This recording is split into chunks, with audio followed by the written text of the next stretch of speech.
മർക്കോസ് 15:4. നീ ഒരു ഉത്തരവും പറയുന്നില്ലയോ? ഇതാ അവർ നിന്നെ എന്തെല്ലാം കുറ്റം ചുമത്തുന്നു എന്ന് പറഞ്ഞു. യേശുവിനെ ശത്രുക്കൾ വന്ന് പിടിച്ച് പീലാത്തോസിനെ ഏൽപ്പിച്ചു. മഹാപുരോഹിതന്മാർ യേശുവിനെ ഏറിയോന്ന് കുറ്റം ചുമത്തി. പീലാത്തോസ് പലതും യേശുവിനോട് ചോദിച്ചു. യേശു ഒന്നിനും മറുപടി പറഞ്ഞില്ല. യേശുവിന് എല്ലാ ചോദ്യങ്ങൾക്കും ഉത്തരമുണ്ടായിരുന്നു. എന്നാൽ അതൊന്നും ആരോടും പറഞ്ഞ് ബോധ്യപ്പെടുത്തേണ്ടതായിരുന്നില്ല. ദൈവപുത്രനായ തനിക്ക് ദൈവം തന്നെ അയച്ച ദൈവിക പദ്ധതി പൂർത്തീകരിച്ച് മടങ്ങിപ്പോവുക എന്നുള്ളതായിരുന്നു ലക്ഷ്യം. ലോകത്തിൻ്റെ അധികാരികളോടും ഇരുട്ടിൻ്റെ അധികാരങ്ങൾ നിയന്ത്രിക്കുന്നവരോടും മറുപടി പറയുന്നതിൽ അർത്ഥമില്ല എന്നറിയാമായിരുന്നതുകൊണ്ട് താൻ മൗനം പാലിച്ചു.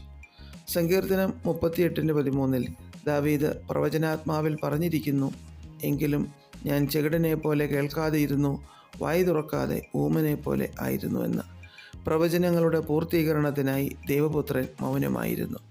1 പത്രോസ് 2:23 തന്നെ ശകാരിച്ചിട്ട് പകരം ശകാരിക്കാതെയും കഷ്ടമനുഭവിച്ചിട്ട് ഭീഷണം പറയാതെയും ന്യായമായി വിധിക്കുന്നവൻകൽ കാര്യം പരമേൽപ്പിക്കുകയത്രേ ചെയ്തത് എന്നെഴുതിയിരിക്കുന്നു. നമ്മുടെ ജീവിതത്തിൽ യേശു കർത്താവിൽ നിന്ന് പഠിക്കേണ്ട പരമപ്രധാനമായ ഒരു പാഠമാണിത്. നമ്മുടെ ജീവിതയാത്രയിൽ അനേകം പഴികളും ദുഷികളും നിന്ദകളും പരിഹാസങ്ങളും അപവാദങ്ങളുമൊക്കെ കേൾക്കുവാൻ സാധ്യതയുണ്ട്. എന്നാൽ അങ്ങനെയുള്ള സാഹചര്യങ്ങളിൽ നമുക്ക് മൗനമായിരിക്കുവാൻ സാധിക്കുമോ? സകലതും അറിയുന്ന കർത്താവിൻ്റെ കൈകളിൽ വിഷയത്തെ സമർപ്പിച്ച് മിണ്ടാതെ ഇരുന്നാൽ വലിയ ദൈവപ്രവൃത്തി കാണുവാൻ ഇടയായിത്തീരും. യാക്കോബ് 1:19 ഏതു മനുഷ്യനും കേൾപ്പാൻ വേഗതയും പറവാൻ താമസവും ഉള്ളവനായിരിക്കണമെന്ന് പറഞ്ഞിരിക്കുന്നു. യേശു കർത്താവ് പിതാവ് നിശ്ചയിച്ചിരുന്ന സമയത്ത് ഉയർത്തെഴുന്നേറ്റു. തന്നെ ക്രൂശീകരിച്ചവരൊക്കെ ദൈവകോപത്തിൻ്റെ തീച്ചൂളയിൽ കൂടി കടന്നു പോകേണ്ടി വന്നു. റോമർ 12:19 നിങ്ങൾ തന്നെ പ്രതികാരം ചെയ്യാതെ ദൈവകോപത്തിന് ഇടം കൊടുപ്പിൻ എന്നെഴുതിയിരിക്കുന്നു.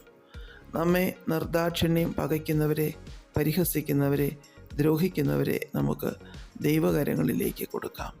നമുക്കായി കർത്താവ് എഴുന്നേൽക്കും, പ്രതിവിധി നടത്തും. പ്രാർത്ഥിക്കാം.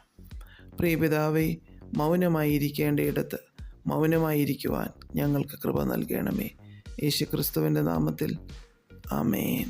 God bless us all.